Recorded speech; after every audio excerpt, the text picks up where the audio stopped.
Welcome to Blue Glasses Math. In this podcast, we will explore how our self-perception as math teachers and learners influences our approach to life. Whether you identify as a math enthusiast or not, this podcast is for you. Are you a teacher, a parent, a school administrator, or a student? Join me as we shift our perspective on what it means to be a math person. Let's take a look.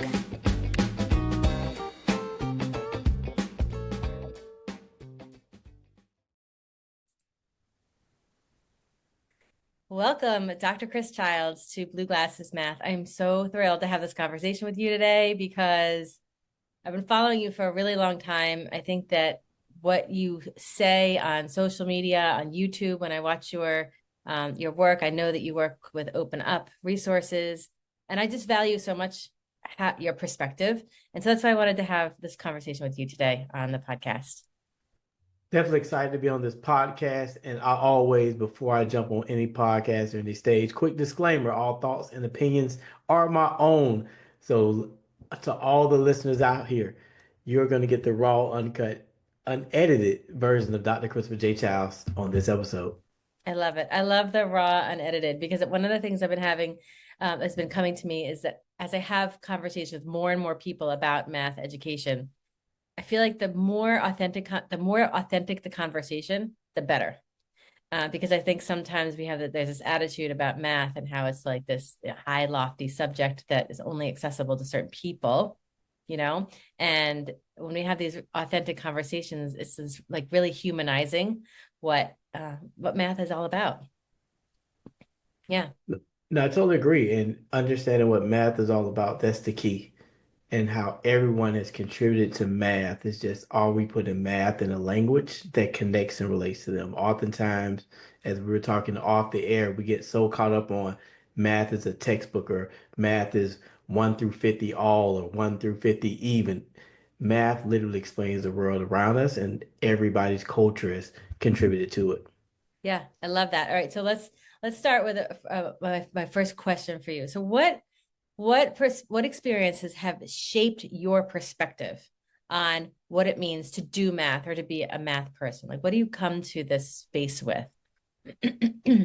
I love that question. There's so many things that have shaped me over time. I am a continual learner within the field.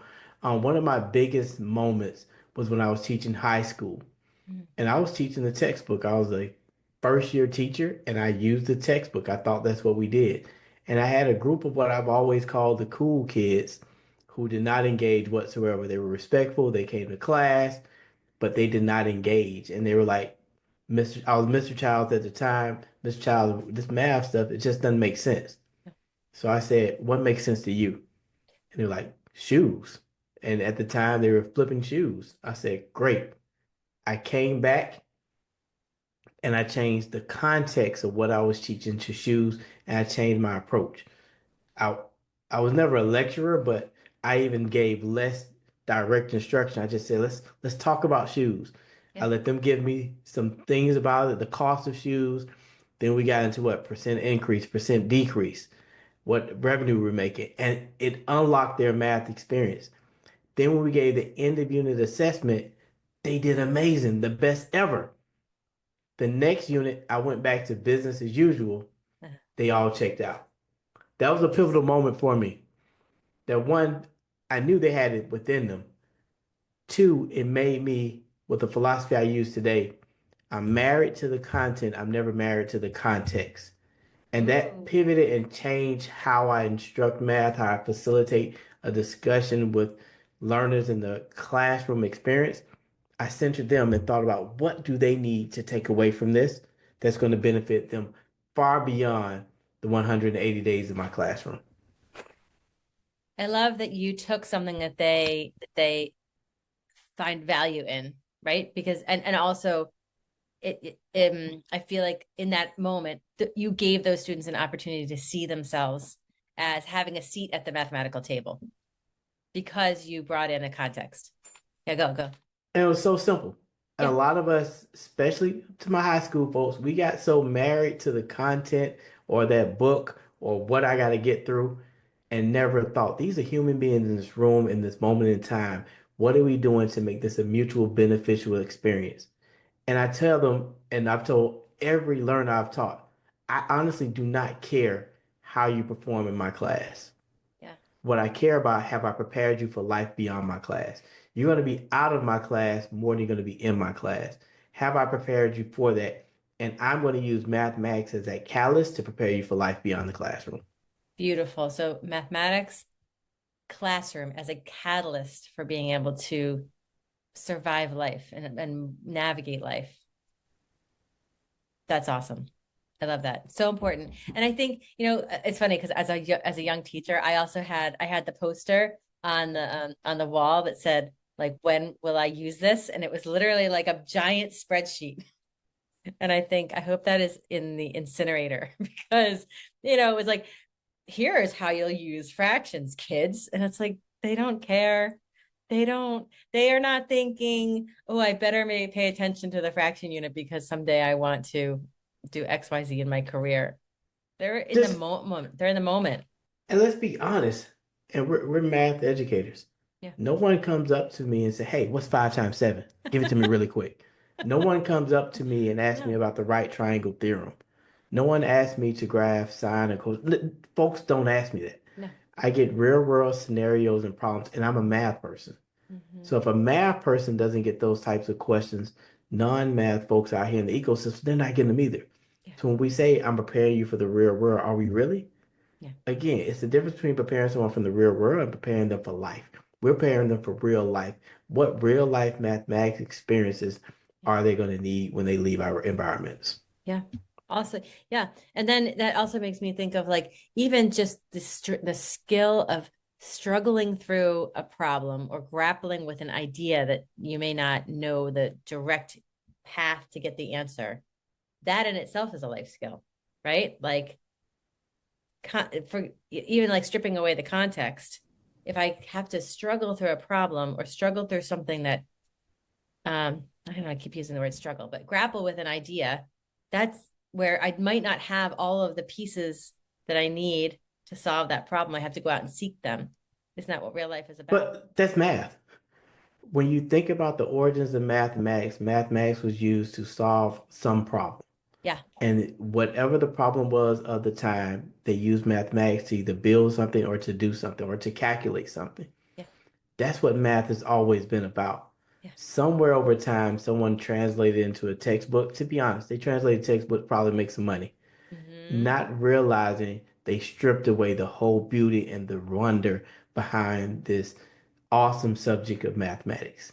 Yeah. Mathematics is about doing this about, as you mentioned, problem solving. It's about productive struggle. It's about all of those things. It's not a textbook page. Yeah. Yeah. Yeah. All right. So you talk in some of your work about like recognizing the brilliance in every child that comes to the classroom, right? Like you kind of alluded to this earlier, is that we're teaching human beings, right? We're not it's they're not a bunch of robots, right?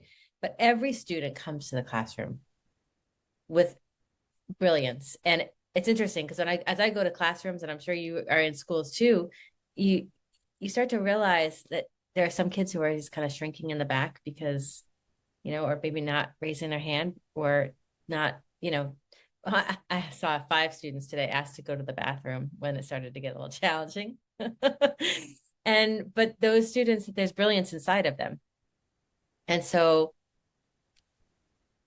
in what ways do you think teachers can start to build that brilliance or not build the brilliance, but bring out the brilliance in their kiddos? You gotta first, do you believe in them? Do you believe they have this genius level potential as they enter your environment? Then what we have to do is allow them to showcase that genius level potential in the manner that relates to them. You have some young learners and older learners. They like to read. Are you providing them opportunities to read in math class? Some like to draw. Are you providing them opportunities to draw? Some like to talk, as we're on this podcast. Are you providing them opportunity to verbally explain their thinking? Some like to collaborate with others. Are you providing opportunities to collaborate? Some are, hey, I want to record a video on my phone. Let them go record a video. Let them go outside and model it with real life objects. Some may be in a theater arts program. They want to act out the math. Yeah. All of those are ways that they can showcase that they understand the math, but we regulate it to that page. Did Yeah. you do it this way? And with that, that allows every learner to showcase their brilliance in the manner that relates to them. And then they also see mathematics that is valuable to them. Then folks are Mhm. going to say, Kris, what about the assessment? What about the assessment? Let's just say a learner passed the assessment. What does that mean? If they fail the assessment, what do they mean? Have you prepared them for life? Have you prepared them for whatever they choose to do that they can see mathematics as a value add, as opposed to if you don't do it my way, it's the highway, and we lock them out of a valuable mathematics experience. We're seeing that right now, no matter what year you're watching this, you're seeing mathematically illiterate folks all around us. Right. It's not because they couldn't do the math, because also we have the technology now that can do a lot of the math for them. We never gave them a chance to do the math in the language that relates to them, that they appreciate, and then build upon that Yeah. and show them different ways we can do the math. Yeah. So let's talk about technology for a second because what, it's something I've always asked. I've always said, well, I've been teaching for a long time and don't ask a question that your students can find out the answer on Siri, Google, whatever, ChatGPT now. Um, yeah. So let's talk about that. Like, why it kind of goes back to the textbook, right? It's like giving students the opportunity to talk, I mean, to work through a problem that's not something that could be easily accessible on you name the platform. Doesn't matter. And here's the thing, I remember in middle school, Dr. Winiger used to always say, because I was a calculator king at the time. Anytime I had my calculator, I was great. He would say, put it up. You need to do it by hand. You won't always have that calculator. And we used to go at it. Oh, sure. I'm And sure. I will admit, but right now we're recording in the year 2025. Dr. Winiger, you were right. And I apologize for not acknowledging at the time that I would not always have that calculator with me. But Dr. Winiger, you were right in that aspect. I don't have a calculator with me. With this device here, this is an iPhone. I have a supercomputer in my pocket. Now, how does that connect to today's classrooms? They will always have that supercomputer or something better in their pocket or on their wrist. Or I don't know. I love the blue glasses theme. I should have got my Meta shades. They have the Meta glasses. What's a meta Ha, glasses? What's oh, meta the glasses? you haven't seen the Meta No, glasses? we need to know what meta glasses is. This So is a with the Meta glasses, if you're listening to this, you got to watch the visual of what we're pulling out the Meta yeah, yeah, glasses. yeah, yeah. I wanted to They're see. literally glasses with two cameras built within them. What? And the cool thing about them, not only Look can at you just say those. talk on the phone, listen to music, they also have the technology built where I can say, hey, what are you seeing in front of me? And it's responding what the glasses are seeing. Oh, Now, this is just the tip of the iceberg for technology. From some of my sources are saying we're going to get to the point where we have context with the same level of technology to see and take us essentially to a virtual reality. I know some of you have seen the yes. headset devices. Yes. Why is this important? Why does that connect to math? Yeah. We're not going back. One thing about technology, a lot of things can happen in this world. A lot of things can happen in this country called the US. But I can guarantee you this, as it relates to technology, we're not going back. You mentioned a lot of AI technologies that are out there. Yep. This group of learners will always have that. Yeah. What are we doing to harness that energy and to create mathematical tasks that can embrace the technology Yeah. as opposed to put the technology away and solve it when they will always have access? Yeah. Now, with this technology, we can do more conjectures, what about this? What about this with the stroke of a pen or the click of a mouse or Yeah. hit enter? Our classroom should do that at all ages. Children now are literally being born. I joke when they come out of the womb, they get a device because if you've ever noticed a toddler, they're doing amazing things on the device Yeah. without directions. Ooh, let's talk about Toddlers, that. they've never Yes. read directions and they're doing amazing things. So we have to think through how we craft an environments that take technology to the next level Yes. as they're engaging in the mathematics experience. So in my environments, if you have access to it, use it. Yeah. Now it's going to challenge me to create more things. It's going to challenge me because I can't do traditional things. I got to think, all right, what can this technology not do yet? It can't. Well, 3D printers can build stuff. Okay. How can we use this to help humanity with what you're building? Yeah. Yeah. I love it. And it just is so it speaks to like even um, we're preparing these students for a world that we can't even imagine, right? We can't even conceptualize what will come next. ChatGPT, I think I was introduced at what, 2 years ago, maybe, I think is when I first came. And every day I'm amazed at I mean, there are definitely limitations, but it doesn't matter. The point is the technology. The technology is advancing so quickly that we can't have students answering questions like, just placing so much value on like what's 3 times 7 and what's 1/4 plus three Literally, fourths. you think, and I'm not doing ageism, but when you were in school, probably when I was in school, you used to get a worksheet, work on the Yeah, worksheet, turn it in. yeah, yeah. They can take a picture of the worksheet, get all of them responded with the work to go along with it. What value is that? Right. But what they cannot do is give them a scenario that they got to make sense of. For example, when those learners I had were buying and selling shoes. Here's a task for you all. You got 10 pair of shoes. You need to make this amount of money. Let's go identify which shoes we want to sell. And can they use technology? Yes. But think about how much they can get into it. All right, what if we want to increase profit margin? All right, pause. I love what you're doing. Down the street, there's a building that is 2,000 square feet. Let's go rent it out. You see how much we can do at the instant Yes. as opposed to just today we're going to talk about percent of increase and percent of decrease. Let me show you how to do it. Okay, you got the formula change over original times 100. Okay, let's what is it going to do? What is it going to do? It's going to turn them off and check them out. That's what Turns it's me going off, to checks me out when I see that kind of stuff in classrooms. I go to do. sleep with them. Yeah. No, it's so true. Sorry. So how can we make math more inclusive? I mean, you've talked about connections. So can we talk about a task? Like, all right, so let's say you had mentioned something recently and I'm going to put in the show notes, I'm going to put a link to your YouTube channel because I think you've got some great stuff on there.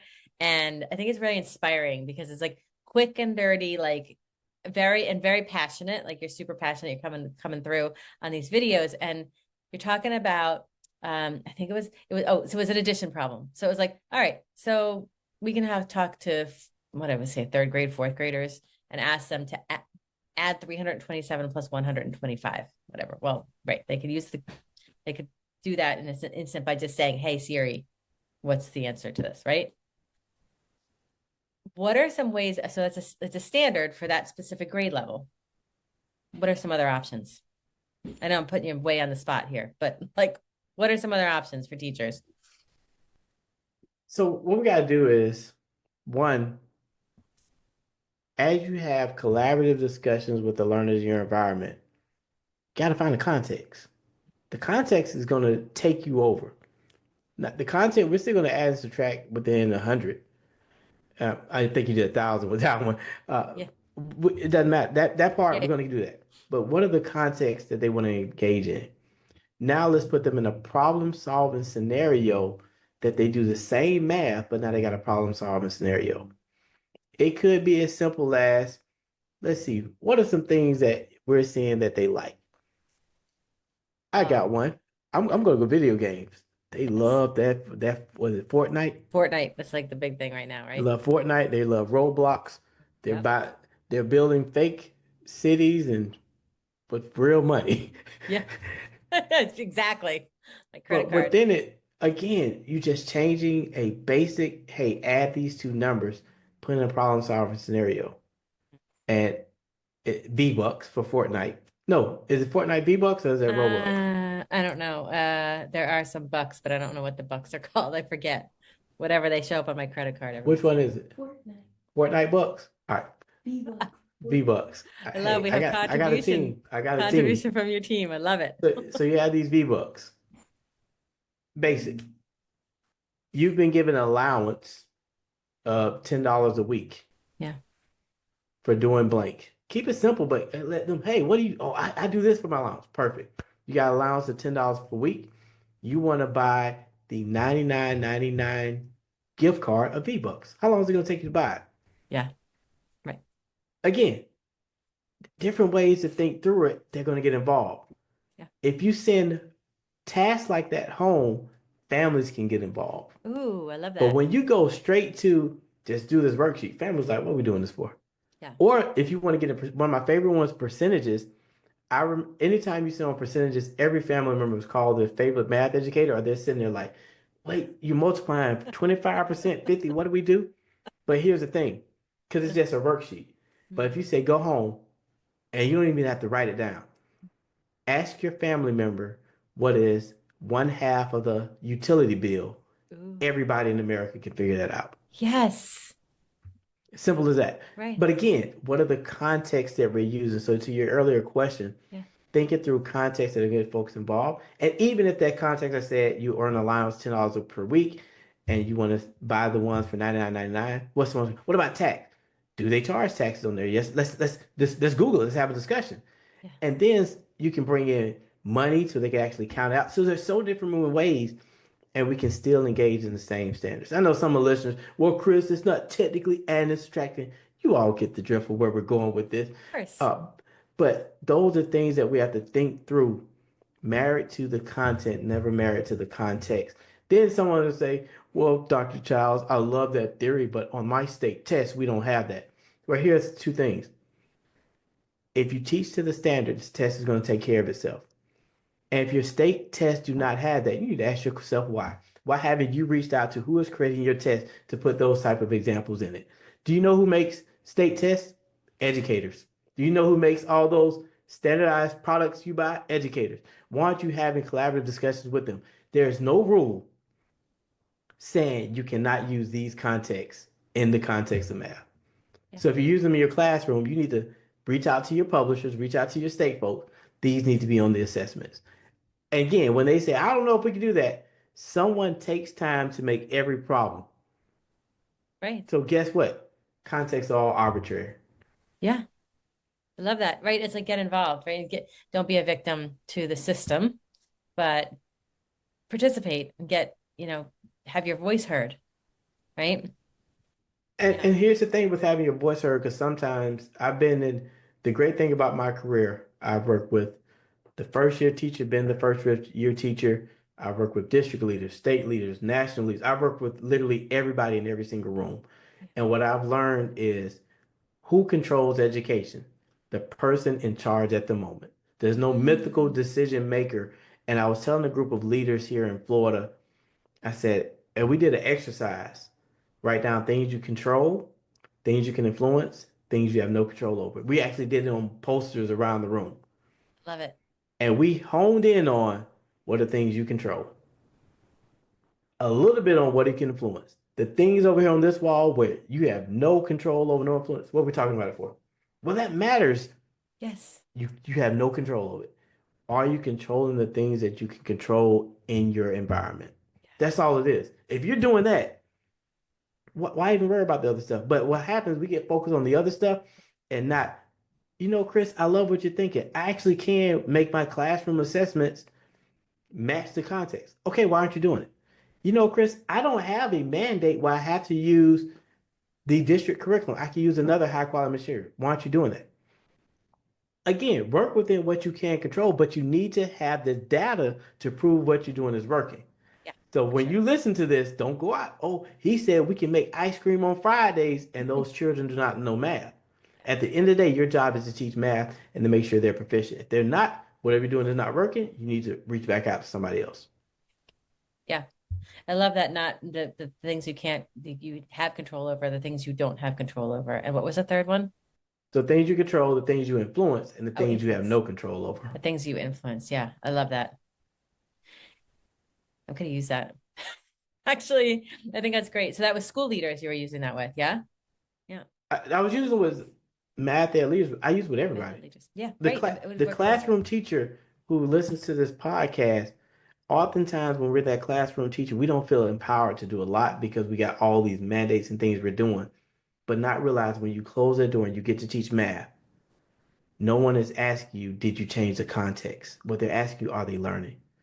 If you Right. use, if you're changing up your structure of your room and trying some stuff, you're going to get supported 99% of the time because the goal is ultimately that they're learning math. So when you close that door, what do you, oh, you get, we have so many decisions we control during the day.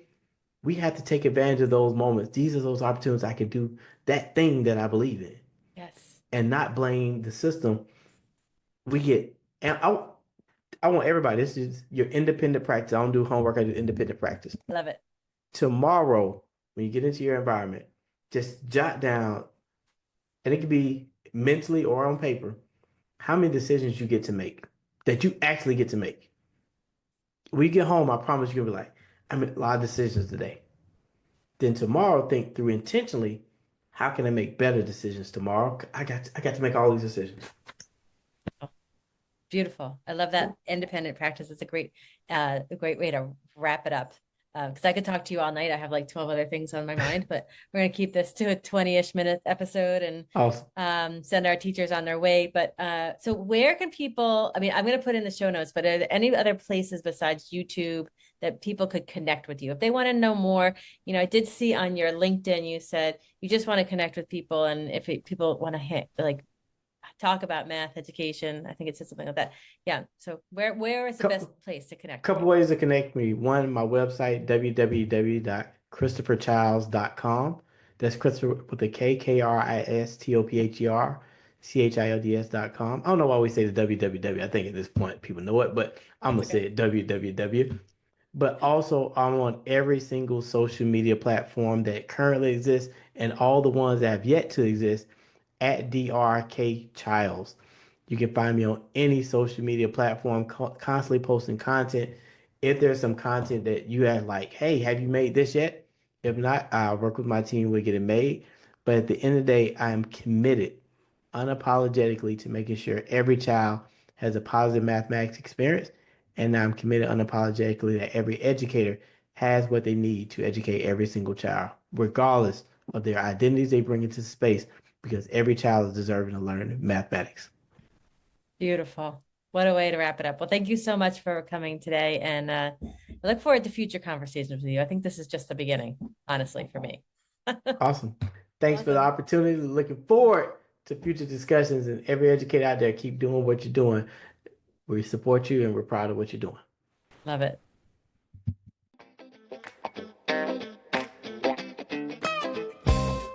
I'm Pam Brett. Thank you so much for joining me on this episode of Blue Glasses Math. Please follow me wherever you get your podcasts and follow along on the conversation on Instagram. And remember, being a math person is all just a matter of perspective.